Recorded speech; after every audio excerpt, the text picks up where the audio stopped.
우리 부부는 30대 초반이고 결혼한 지 1년이 조금 넘었다. 결혼 전에 처음으로 시부모님께 인사를 드리러 갔을 때 시어머니가 나를 보는 눈빛이 굉장히 매서웠고 첫 만남부터 내가 시어머니의 마음에 들지 않았다는 것은 확실하게 느끼고 있었다. 나는 결혼하기 전에는 회사에 다니고 있었는데 나는 우리가 결혼하면 너가 회사 그만두고 집에서 평소에 하고 싶었던 공부나 취미 생활을 하면서 맛있는 저녁밥 만들어서 내가 퇴근할 때 기다려주면 좋겠어. 남편이 진지하게 내 의견을 물어봤고 나도 회사 일에 많이 지쳐 있었기 때문에 크게 고민하지 않고 퇴사를 해서 전업주부가 되었다. 결혼 생활 초반에는 굉장히 평화로웠다.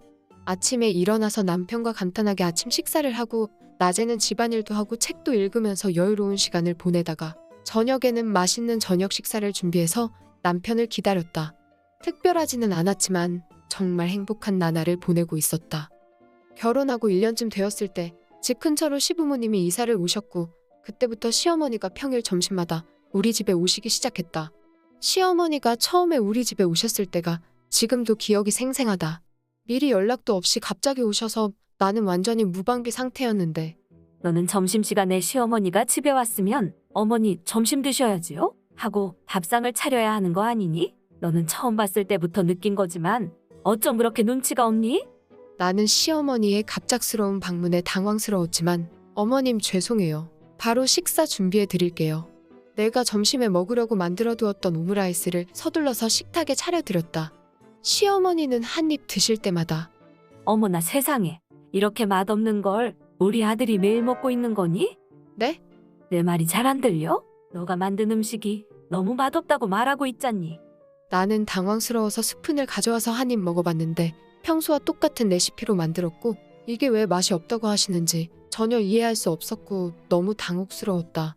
그날 이후부터 시어머니는 주말을 제외한 평일 점심시간에 무조건 우리 집으로 점심을 드시러 오셨다.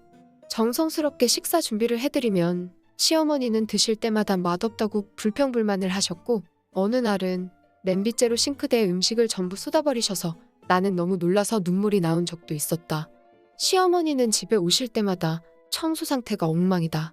여자가 이렇게 게을러서 어디에 써먹냐 등등 폭언을 일삼으셨고 또 점심 식사를 챙겨드리면 간이 너무 세다. 야채 써는 법도 모르냐. 싱겁다 불만을 쏟아내시는데 마지막에는 항상 같은 멘트로 마무리를 하셨다.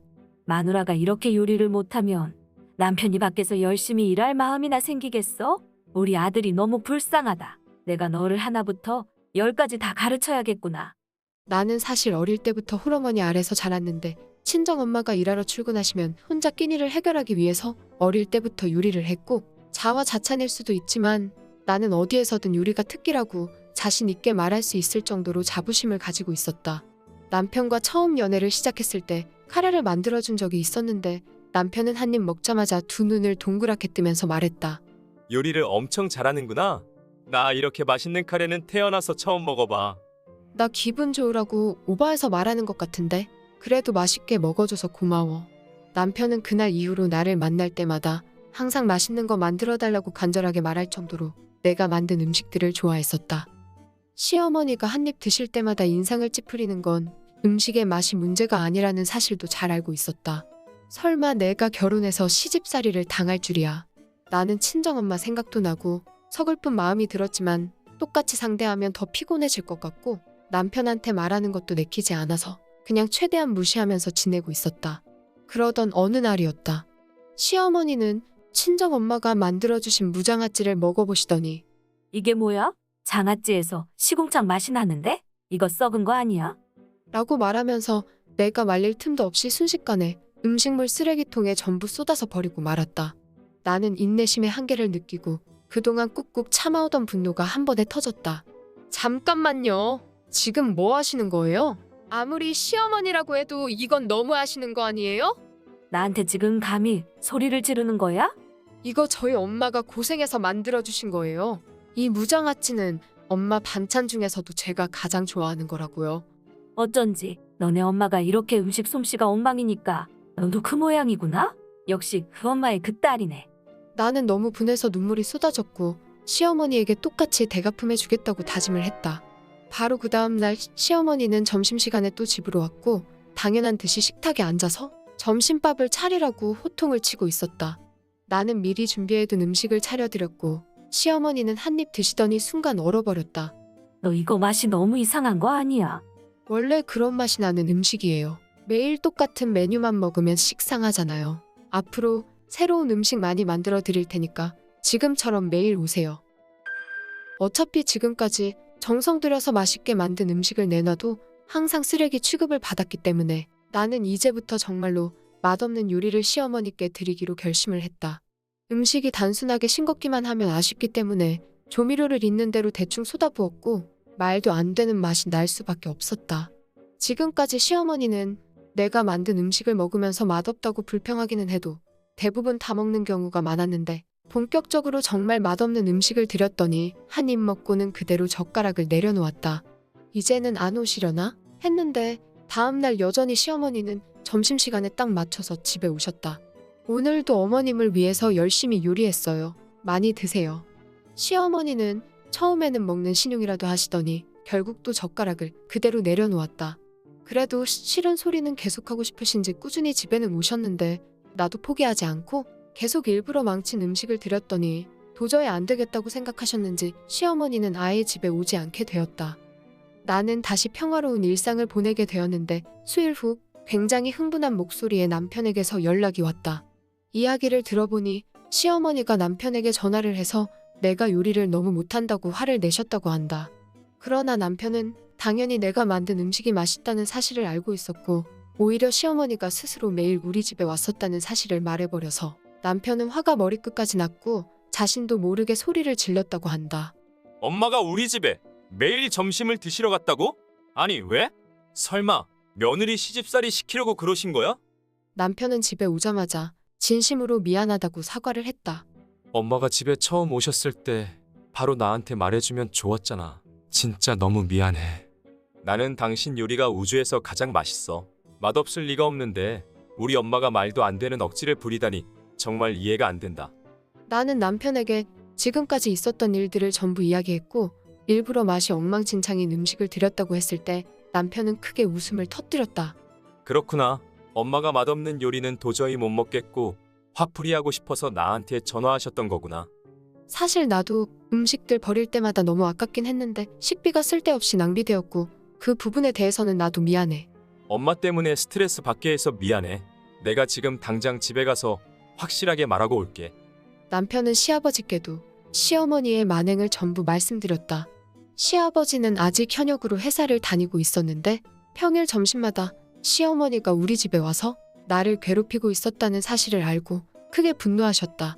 그리고 바로 시어머니를 끌고 우리 집으로 오셨다. 며느리가 만든 음식이 맛이 없다고. 당신 혓바닥이 어떻게 된 거 아니야?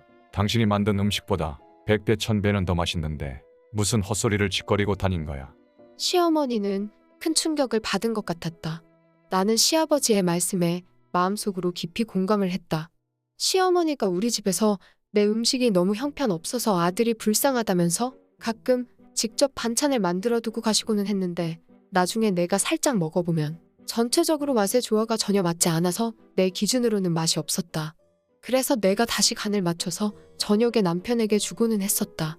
나의 요리 실력을 시아버님이 어떻게 알고 계시는지에 대해서 이야기하자면 결혼하고 얼마 되지 않았을 때 시어머니가 친구분들과 해외여행을 가신 적이 있었다. 그래서 내가 시아버님의 저녁 식사를 챙겨드렸었는데 그때도 시아버지는 내가 만든 음식을 드실 때마다 엄청 칭찬을 하셨었다. 아가, 정말 너무 맛있다. 우리 아들이 결혼하기 전부터도 자랑을 엄청 많이 했는데 진짜 너무 맛있어서 깜짝 놀랐구나. 이 정도로 맛있으면 매일 먹고 싶을 정도야. 영양 밸런스도 너무 좋은 것 같은데. 제가 어릴 때부터 친정어머니가 영양사로 일하고 계셔서 여러 가지 많이 배울 수 있었어요.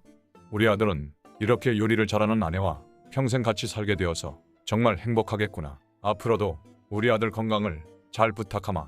이런 대화가 오갔었기 때문에 시아버지도 시어머니가 일부러 나를 시집살이 시키려고 했다는 사실을 금방 눈치채셨던 것이다. 당신이 만든 음식이야말로 정말 맛이 너무 없어. 그런 주제에 며느리에게 요리 실력으로 타박을 하다니 비상식에도 정도가 있어. 오히려 당신이 며느리한테 요리를 배워야 할 정도라고. 아버지 말씀이 맞아. 엄마 밥이 맛없다는 건 나도 아버지도 아주 옛날부터 느끼고 있던 거야. 단지 엄마가 상처받을까봐 아무 말도 안 하고 있었던 거지. 엄마는 그런 것도 모르면서 며느리를 괴롭히다니 정말 너무 실망이야. 나는 앞으로 평생 엄마가 만든 음식은 절대로 먹지 않을 거야. 맞는 말이야. 요리 실력은 제쳐두더라도 얼토당토 않는 이유로 며느리를 시집살이 시키는 여자와 같이 살고 싶지도 않으니까 당장 짐 싸서 나가. 잠깐만. 내가 잘못했어? 2번 다시 안 그럴게. 한 번만 용서해줘. 시어머니는 전혀 예상하지 못했던 상황에 넋이 나가 있다가 결국 울면서 나에게 사과를 하셨다. 그 후에 시어머니는 시아버지와 이혼까지 가지는 않았지만 점심시간은 물론이고 우리 집에 오시는 행동 자체를 전부 금지당했다. 매일 시아버지는 시어머니의 음식을 드실 때마다 맛이 없다고 화를 내셨고 시어머니는 상당한 스트레스를 받고 있다고 한다. 마지막까지 시청해 주셔서 감사합니다. 다음 사연도 많은 관심 부탁드립니다.